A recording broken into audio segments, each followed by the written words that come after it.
Right, let's understand some Schoology tests and quizzes. Right now I'm in one of my courses.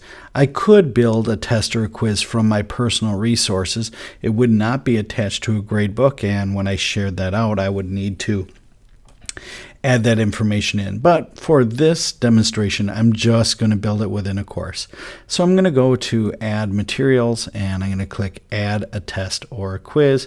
I'm going to give a name, Demo Test, and a due date. Let's say I'm going to have this due tomorrow, and I can also pick a time right here if I would like, and I'm going to say this is worth 50 points.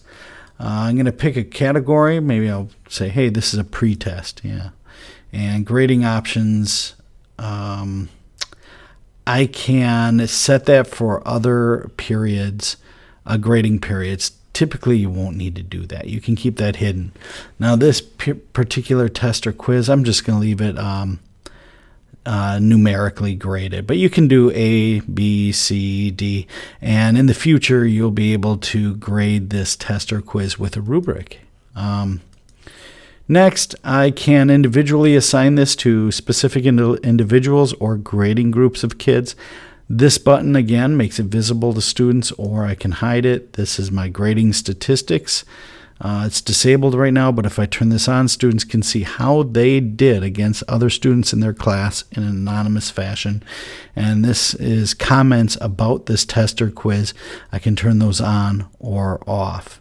And again, I can share this with other courses. But I'm going to, right now I have to do some other things before it'll let me. So I'm going to hit create, like make questions and stuff.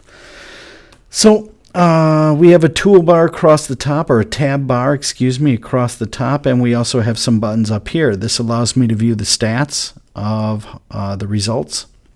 Right now there's, of course, nothing in it, but that's very handy. This information button gives me some information that I've already set up for the quiz or test. And down, I'm going to turn that off. And down here, I can unpublish it. I can copy it to courses.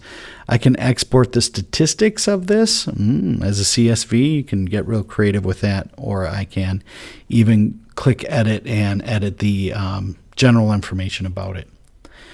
Right now, it says it's unavailable. That's interesting. So if I go to settings and available, oh yeah, look, availability, it says hide now. So if I make it available and I click save, watch that changes. Now it says it's available. While I'm in the settings pane, the instructions right here, this is the cover page of your test or quiz. Make sure that you type in very clear directions and use the rich text editing to add images, icons, movies, whatever you want to do. Make sure you do that. But in the settings for a test or a quiz, you just saw the availability. A time limit, I can choose to have a time limit. I can have kids take the test a certain amount of times or unlimited. If I do say a certain amount of times, now I have to say, hey, grade this by the last score, the average score, or the highest one that they did. We can get very creative with this tool using these features. Randomize the order, sure. Every question, every kid's going to get a random one. If I choose paging, I can use page breaks. That means I build them in, so I can have 3 questions, build my own page break, do 2 questions and a page break. If I have a grander idea of how I want this test or quiz to look, I may use that, or I may use just 1 question per page.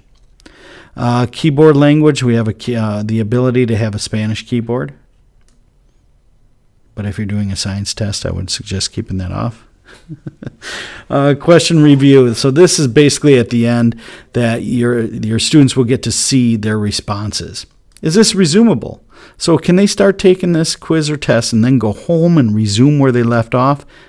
Yes or no. This is going to be up to you and the style of assessment or activity that this is. Also, review submissions. At the end, do you want them to see their submissions or have it, tell them which ones they got right and wrong right away, immediately? When you're done, you're going to hit Save Changes. In the next video, I am going to go over the Questions tab. This one is quite long and I want to isolate it.